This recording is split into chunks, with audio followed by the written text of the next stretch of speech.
Dari ratusan tahun lalu, Indonesia ini sudah dijajah oleh berbagai bangsa. Terlebih bangsa-bangsa itu berasal dari Eropa yang secara posisi sangat jauh dari Indonesia. Yang tentu alasan orang-orang Eropa ke Indonesia ini karena melihat banyaknya sumber rempah-rempah. Dan tapi, bagaimana mereka bisa mengetahui rute perjalanannya? Yang di zaman itu sendiri alat transportasi jarak jauh hanya bisa menggunakan kapal laut. Nah, untuk mengetahui jawabannya, kita harus mengenal salah satu tokoh penjelajah dunia, yaitu Ferdinand Magellan.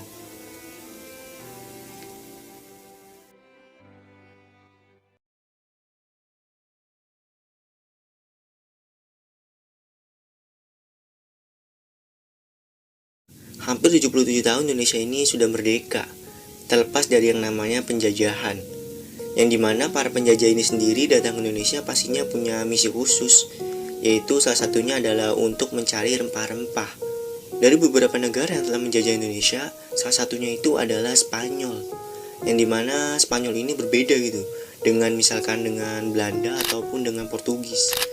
Yang dimana waktu Belanda dan Portugis ini menjajah ke Indonesia tuh, mereka berangkat dari negaranya tuh melewati rute timur, yang melewati Afrika dan Samudra Hindia. Tapi ini berbeda nih dengan Spanyol, yang dimana Spanyol ini sendiri yang dipimpin oleh seorang Ferdinand Magellan ini memilih untuk melewati rute barat, yang dimana di rute barat ini belum ada satu orang pun yang berhasil melewatinya. Nah, lalu apa alasan Magellan ini untuk melewati rute barat? Kalau mau tahu silahkan tonton video ini sampai selesai.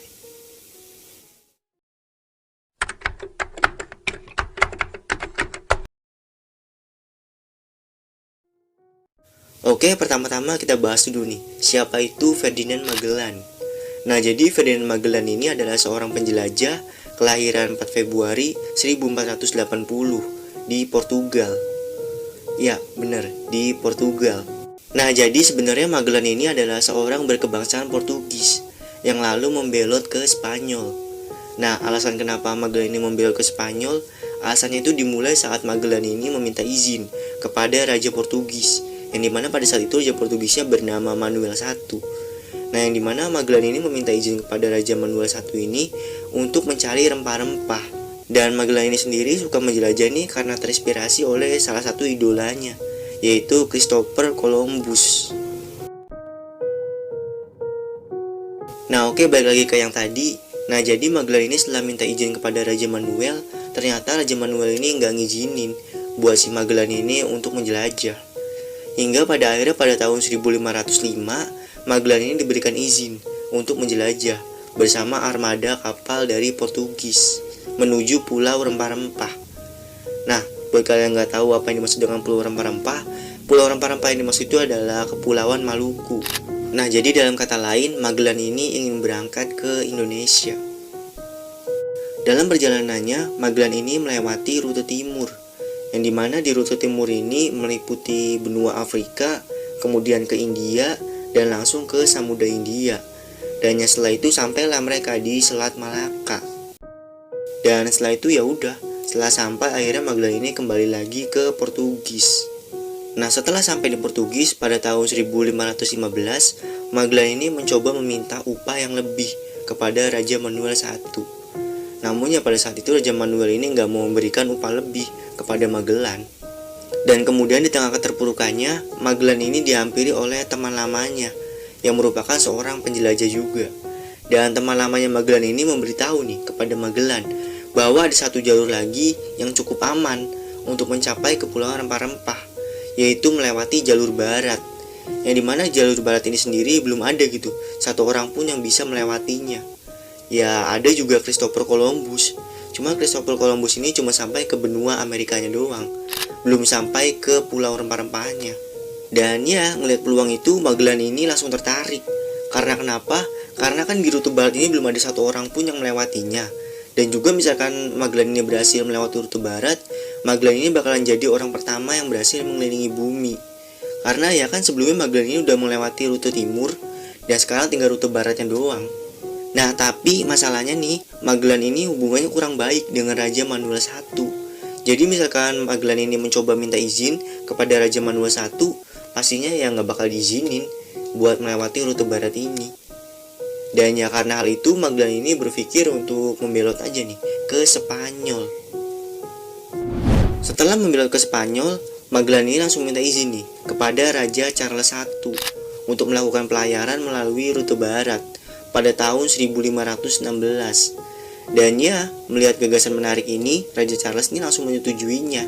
Hingga pada September 1519, Raja Charles ini memerintahkan Magellan untuk memimpin 5 armada kapal Spanyol yang berisikan 237 anak buah kapal. Dan dimulailah pelayaran itu.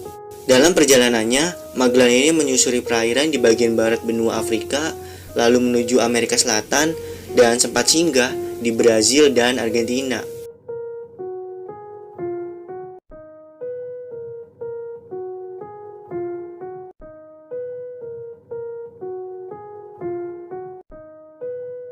Ya, lalu setelah itu mereka melewati sebuah selat, yang selatnya ini sekarang dinamai sebagai Selat Magellan.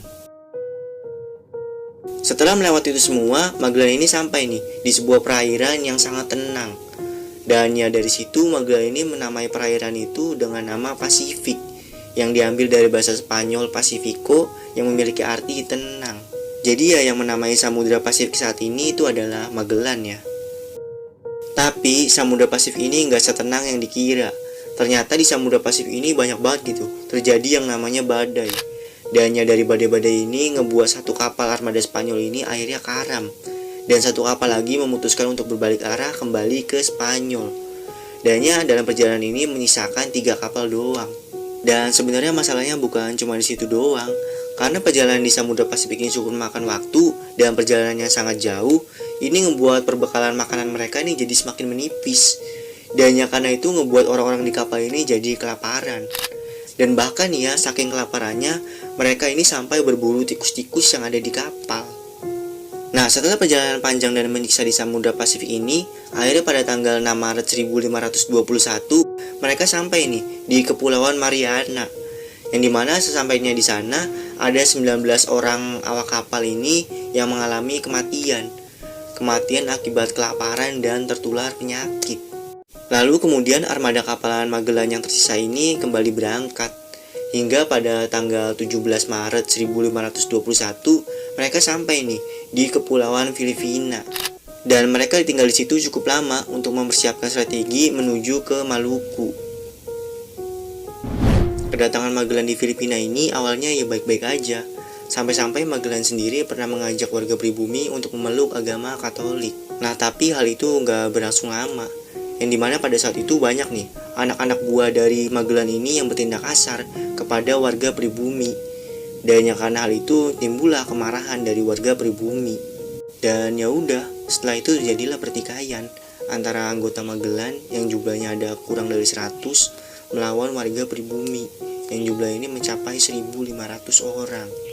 Nah, tapi pada saat itu Magellan ini merasa besar kepala, merasa bisa menang melawan suku pribumi. Karena kenapa? Karena walaupun jumlah anggota dari Magellan ini cuma sedikit, mereka memiliki senjata yang lengkap dan juga canggih-canggih. Dan ya udahlah, peperangan pun dimulai dari kubu Magellan yang dipimpin langsung oleh Magellan ini sendiri melawan kubu dari suku pribumi yang dipimpin oleh Datuk Lapu-Lapu. Ya, benar, Lapu-Lapu. Ya, misalnya kalian suka main game Mobile Legends pasti gak asing ya dengan nama tadi. Ya, tapi emang benar sih. Karakter Lapu-Lapu di Mobile Legends ini terinspirasi dari Datuk Lapu-Lapu ini sendiri. Gimana nih? Misalkan nanti di next video gue bikin video khusus nih tentang dari Datuk Lapu-Lapu ini. Gimana? Setuju apa enggak? Nah oke, balik lagi ke yang tadi. Nah jadi setelah pertempuran dimulai ini, pada akhirnya pertempuran ini dimenangkan oleh suku pribumi, yang dimana Magellan sendiri tewas di tangan Datuk Lapu-Lapu pada tanggal 27 April 1521. Dan setelah kekalahan itu hanya menyisakan 18 awak kapal dari Magellan ini. Dan ya 18 orang ini langsung buru-buru pergi dari Filipina dan langsung menuju ke Maluku. Lalu setelah dari Maluku langsung pergi ke Samudra Hindia dan sampai di Afrika, lalu sampai lagi nih di Spanyol. Dan ya udah, jadi mereka ini yang 18 orang yang berhasil mengelilingi bumi seperti yang dicita-citakan oleh Magellan. Lah, terus dampak buat Indonesianya apa? Ya dampaknya jadi ngebuka jalur barat dari Eropa menuju Indonesia. Dan banyak nih jadinya orang-orang Eropa yang menggunakan jalur ini dibandingkan menggunakan jalur timur yang hasilnya itu ramai dan tentu banyak hambatan. Oke guys, kayaknya segini aja dulu nih pembahasan gue tentang Ferdinand Magellan. Dan oke, di next gue bakal ngebahas yang sejarah-sejarah apa lagi. Pokoknya tungguin aja. See you next video.